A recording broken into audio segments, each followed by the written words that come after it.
My own brothers died tragically as well, truth be told.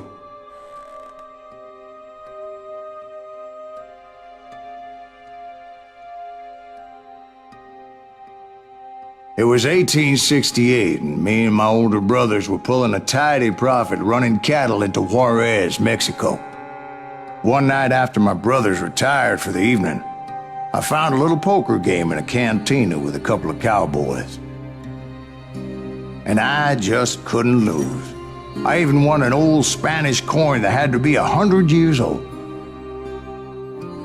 Well, I was mighty pleased with myself the next morning as my brothers and I rode for Texas. But before we crossed the border, those cowboys caught up with us. It was Johnny Ringo, Roscoe Bob Bryant, and another asshole named Jim. They wanted their money back and everything else we had, including our lives, as those boys didn't want us coming for them later. Bob put that old Spanish coin in my mouth and said, "I won't have it said that I left you with nothing, boy." Well, those horses bolted, and there we hung as those bastards rode away. The branch finally snapped under the weight of the three of us, but being my older brothers were bigger and heavier, they were already dead.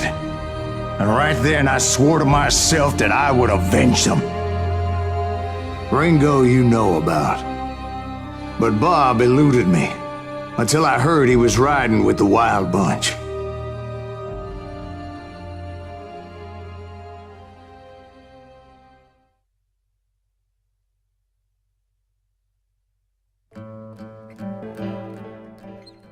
I'd been on their trail for months, ever since they left their hideout in the Bighorn Mountains. Led by Butch Cassidy, they were a loose association of outlaws who robbed banks and trains from Colorado to Montana. Among them was the Sundance Kid, and that murderous hombre I was tracking, Roscoe Bob Bryant. Were you a part of that giant Pinkerton posse after the Wild Bunch? No, boy.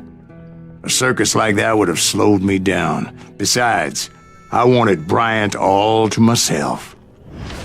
I'd heard about a large shipment of gold being transported to Wilcox, Wyoming on the Overland Flyer. I figured the Wild Bunch would likely hit such a treasure, and by God, I figured right. They blew the bridge with the intention of forcing the train to stop. Well, I assumed the Wild Bunch was likely in the still intact part of the train high above. I was determined to make that sumbitch Bob pay for what he did to my brothers.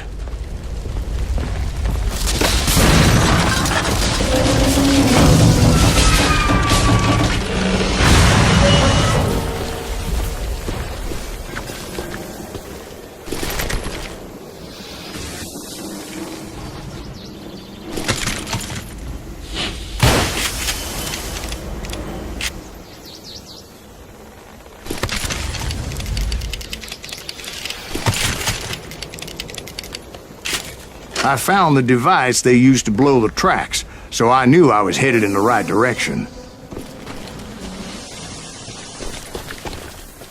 My ears are still ringing from blowing up that ridge. What'd you say? I can't hear. Well, I made my way off unscathed and came upon a few members of the gang and had no choice but to dispatch them.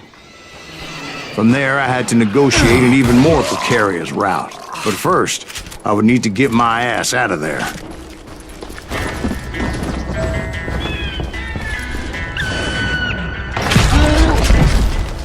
I jumped from the frying pan into the fire as the train was clearly fixing to fall.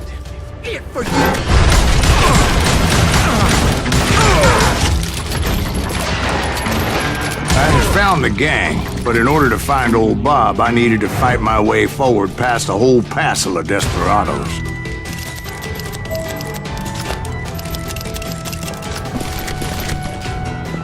Outside, inside, any way I could, I made my way towards my prey.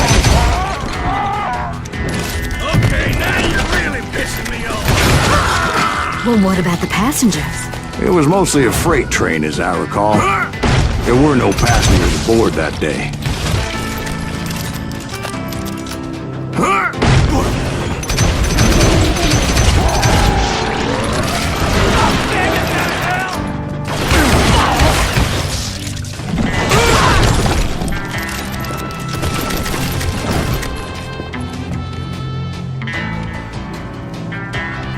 As I mentioned before, I am not fond of heights. But I was too busy dodging bullets to worry about falling to my death. Odds were I was likely to die that day anyway. So I was determined to take down as many of those bastards as I could. That's right. Run!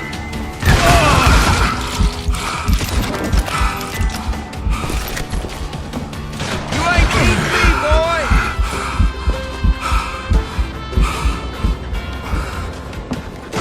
You got an eye, don't I?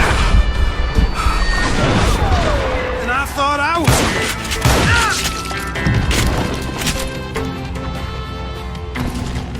At times, it was like shooting ducks in a shooting gallery. The only difference is these damn ducks shot back.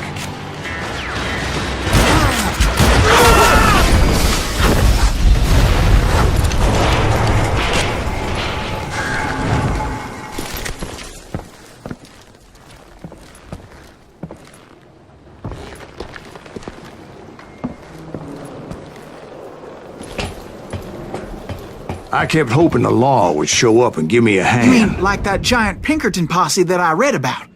Did they come riding in, guns a-blazing to help?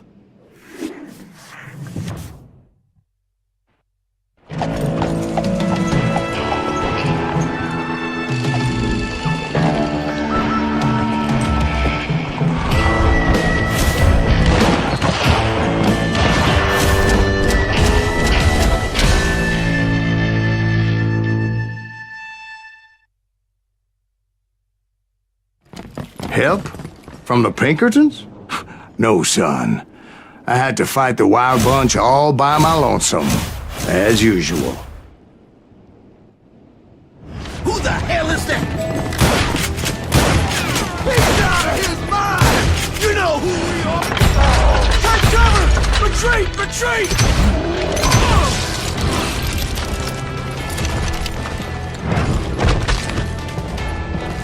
He's killing everybody! Hell's a coming! He'll kill us all! Tonight! Run! Death is coming!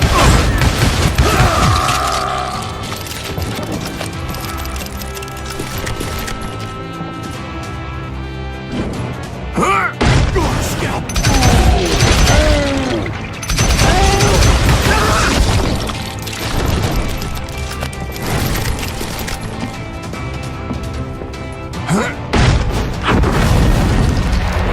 My guess is those dime novels didn't portray this as it happened, did they? Only a few stragglers were left. I had to cut them down pronto if I was going to stay on old Bob's trail.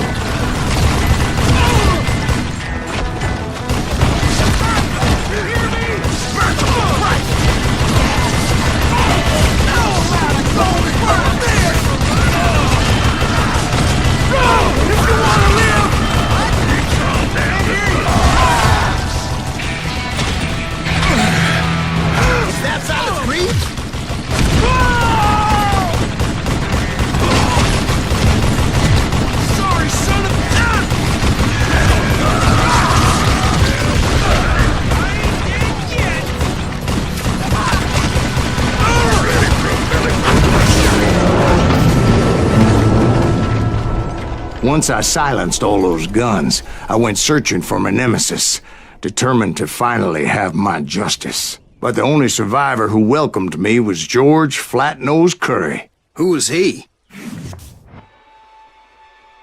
The fastest gun in the gang. Right after Sundance, I mean. And Kid Curry, and maybe Elsie Lay. Though some folks might dispute that.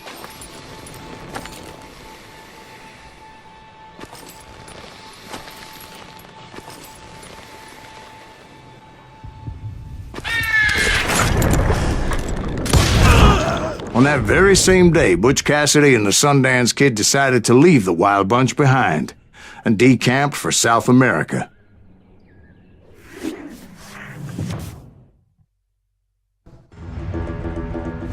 They ended up living down there for many years, but I'm sure you already know all about that.